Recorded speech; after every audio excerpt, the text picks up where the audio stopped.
5e à 2 points du podium, Caen reçoit Lens avec l'objectif d'entretenir l'espoir de monter en Ligue 1.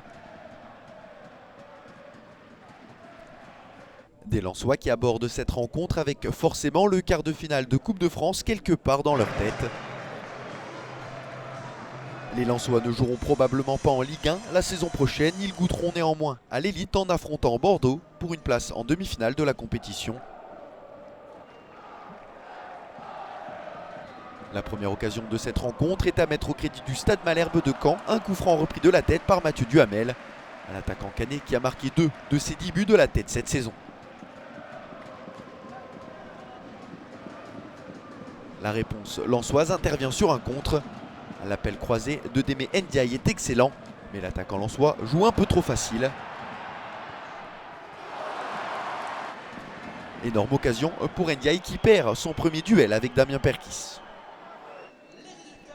Pas beaucoup d'occasions dans cette première période, les deux équipes rentrent au vestiaire sans avoir encaissé de but, 0-0 à la pause. La seconde période débute timidement, les gardiens ne sont mis à contribution que sur des tentatives osées mais peu dangereuses comme cette frappe de Raphaël Guerreiro. Caen pousse devant ses supporters à l'image de Kyung Jung Kim. Le Sud-Coréen est stoppé irrégulièrement par Patrick Frage. À la 75e minute, il écope d'un deuxième carton jaune synonyme d'expulsion. Caen va devoir jouer un quart d'heure en infériorité numérique.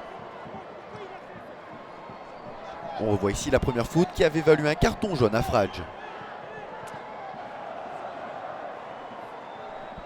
Caen profite de sa supériorité numérique pour conserver la balle mais peine à se montrer dangereux. Comme en première période, la tête croisée de Mathieu Duhamel ne trouve pas le cadre.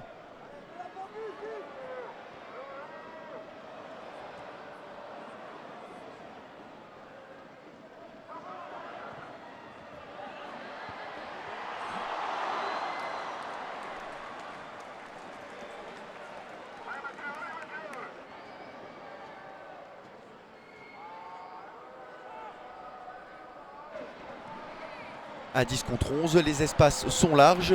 Les mouvements canets déstabilisent le bloc lensois, mais le Stade Malherbe de Caen pêche toujours dans la finition. Score final 0-0, Caen peut avoir des regrets. Les Canets laissent échapper 2 points dans la course à la montée. De son côté, Lens a fait preuve de caractère et de solidarité, 2 éléments qu'il faudra afficher de nouveau en Coupe de France face à Bordeaux.